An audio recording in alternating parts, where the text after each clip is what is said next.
I think it has to be explained. That's why what determines something to be part of the Islamic identity or not is really the dalil, the sources. We said the Muslim basically receives his guidance from the Quran and the Hadith. So if it is something that is based on the Quran or the Hadith, then takes precedence over something that comes from the habits that I have. So it is not just the fact that we've been doing it in my country for generations. Well, so what? This is not the criterion. And Allah subhanahu wa ta'ala actually talked badly about this approach by saying that some people will say, إِنَّا وَجَدْنَا أَبَاءَنَا عَلَىٰ أُمَّةٍ وَإِنَّا عَلَىٰ أَثَارِهِمْ مُقْتَدُونَ, that we found our forefathers doing something and we're just following course. And Allah says, what if their forefathers actually want to stray themselves? That's why here, it is not just because it is practiced in a certain culture, then automatically that makes it the Islamic way. Because there are certain things, sometimes in many cultures, there are certain practices that are Islamic, but they are deviant. They're not actually adherent to the teachings of the Prophet ﷺ. And sometimes certain practices in a certain culture may be just one way of doing things. And here we're getting into the madhahib, that sometimes people maybe who come from a certain culture, let's say a person who's been living in Arabia all of his life. Of course, the madhab, the common madhab over there is the Hanbali madhab. And he's only been exposed to the Hanbali madhab. So to him, Islam is the Hanbali, or the Hanbali madhab is Islam. So whatever they're doing it, in Arabia, this is Islam. So if he gets exposed to the Shafi'i way, he's going to feel that this is not Islamic. No, it is Islamic. It's just a different way of doing it. The same thing you can talk about the Hanafi in the subcontinent. You can talk about the Shafi'i or the Maliki in the certain African countries. That's why here sometimes the way of doing things may not be the only way. And I think here we have to be more accommodating. I think especially living in such a diverse community as Muslims. And here, this becomes more actually challenging to accept the other. Because if a person, let's say for example, grew up in a certain, he grew up, let's say for example, in Pakistan. Everybody practices the Hanafi madhab, or most of the people practice the Hanafi madhab. So you don't have to be exposed to other ways. It is good for education, for enlightenment. But here you have to be exposed. By necessity, you are exposed to all the other madhahib. So you cannot limit it into the only way is the madhab of Abu Hanifa alayhi radwanullah. No, there are other ways of doing it. Now here, again, this is where culture sometimes may clash a little bit with some of that. Well, she had a question first. In terms of the school of thought, is it either one right and either one wrong? How do you... Yes, wallahi, let me tell you something. This is a big topic. Let's leave it to the end. I will come back to it because it's going to take us into a completely different topic than the identity. May 17th, inshallah, you're doing open question and answer session. May 17th, we're doing open. May 17th, guys, is open question and answer session here at MSA. Inshallah, topics like that. I'm sorry, it's an important question, but what I'm saying is that it's away from the topic, and we can easily actually veer out of the. Are each of the four completely? They're all correct. All of them are correct, and you have the freedom to choose whichever one you want. And you can pick and choose if you know that one has a stronger dalil than the other. To answer it to it. And the other aspect of it is that if you find an imam or a sheikh or a scholar that you're asking for questions, you have to, and you trust his knowledge and you trust his piety, you accept any answer that he gives you. You don't say that it has to come from a certain madhab. Okay? Even if you practice, let's say, the Shafi'i madhab, if he gives you an answer based on the Hanafi madhab and you trust his knowledge, you will take that answer. Okay? We'll discuss it in more detail later on. You had a question? Mine was the same. Same thing. It is an interesting topic, but so going back to the Islamic identity. So, which means again that Islam can accommodate all of these identities. And there's no contradiction between having a cultural identity and having an Islamic identity. Islam can accommodate all of that, and it will be tremendously wrong for us to promote Islam as that of a certain culture. That for a person to be a good Muslim, he has to dress in a certain way, whether it's a Saudi ghutra, for example, or a certain thawb. Islam accommodates all of that, so long as Islamic guidelines are met. Now the question in here, what about the Prophet ﷺ when he prohibited us from emulating non-Muslims? The Prophet said that. So the Prophet said, for example, that do not imitate or emulate or dress like the non-Muslim. So back to Usayyid, for example. You have a lot of non-Muslims that dress like him. Of course, we're like him. Does that mean that what he's doing is haram? Because the Prophet said, do not emulate the non-Muslims. What is this talking about? You see what I'm talking about, what I'm saying. Well, let me see somebody who hasn't. Go ahead. Since Right. we're talking about you. Is you referring to actual things that signify them as being a different religion? Explain more. This is correct. Explain a little Like bit. say if a Christian wears a cross, we can't wear crosses, or if Jews wear Star of David, we can't So wear what Star the of Prophet David. ﷺ is not saying that whatever they do, we don't do. This is not what the Prophet is saying. Because if that's the case, we don't use cars, we don't use computers, we don't use many things.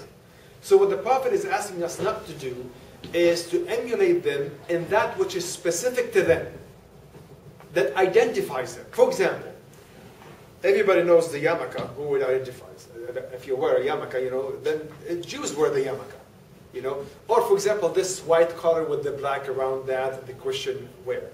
Or some of the Buddhist kind of dresses. No, so those kind of garments identify those that wear them as belonging to a certain group, and that becomes haram. So what is haram is to wear that which identifies the group. So yarmulke, if yarmulke identifies Jews, then wearing yarmulke becomes haram. Why? Because only the Jews wear yarmulke.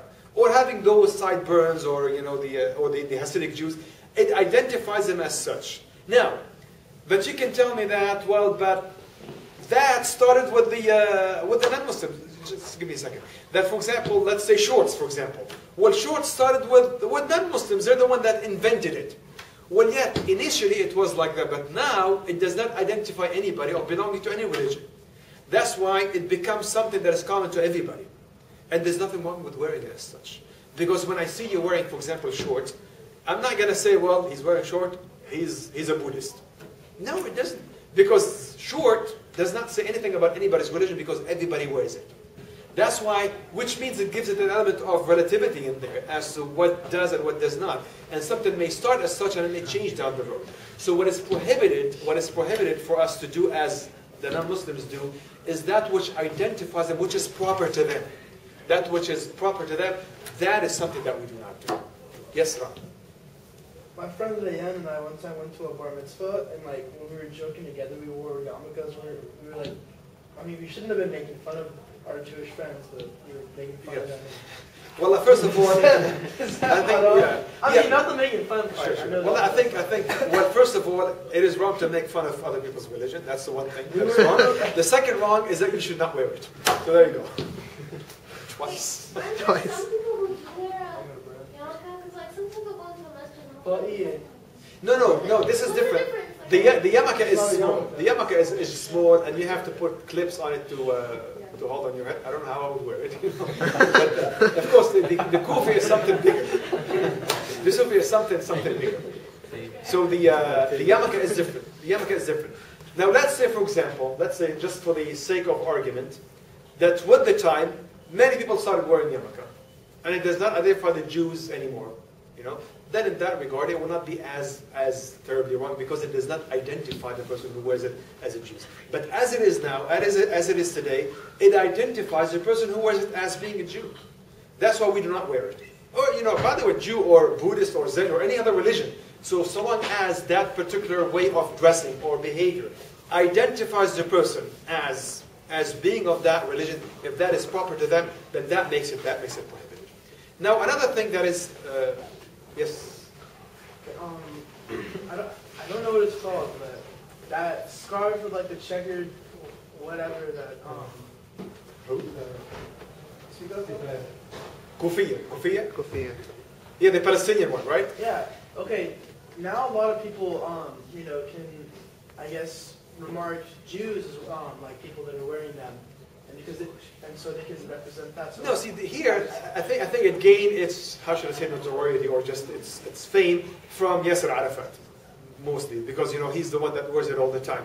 But it is something that is part of the Palestinian culture. People wear it all the time. By the way, not only the Palestinian culture, but also in other parts. Like, for example, in Saudi Arabia, they wear it as well. But it identifies them. Here, I'm not talking about that. There's nothing wrong with that.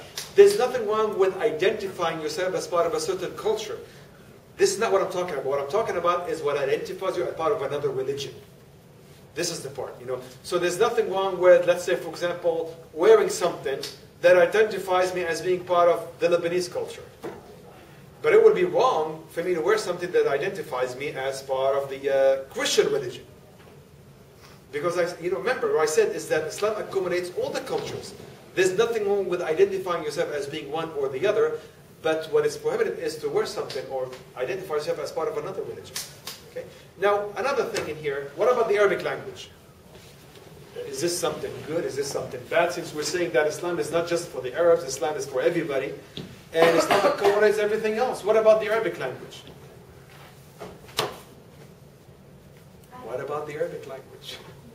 Well, I think it kind of puts other people out sometimes because they have to learn the Arabic language. But I mean, you could also like translate it, but not all of it will be translated accurately because the Arabic language is a rich language.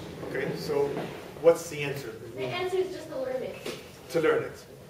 But then wouldn't that, just to argue against that, then wouldn't that identify Islam as being a religion for the Arabs? No. Well, at the time, Arabic was like the English language now. Okay. It was a universal language. It was a language that was used in the market. It was used universally. But now it is not. Well, that doesn't mean it's just for the Arabs. The Arabic language was spread everywhere back then. Yeah, but today, Arabic is not spread. I'm sorry, I'm just arguing here. I know, Devil's advocate. devil's advocate. You know, that today Arabic is not everywhere. You know, so in a way, for us to promote Islam or that every Muslim has to learn Arabic, it means as if we're saying it's only for the Arabs. Yes. Can't argue further. Yeah, Naeem. I don't really know if this answers your question, but I guess I would say that the language itself is not for everybody, but since the message of the Quran is for everybody, it's important for everybody to learn. Okay.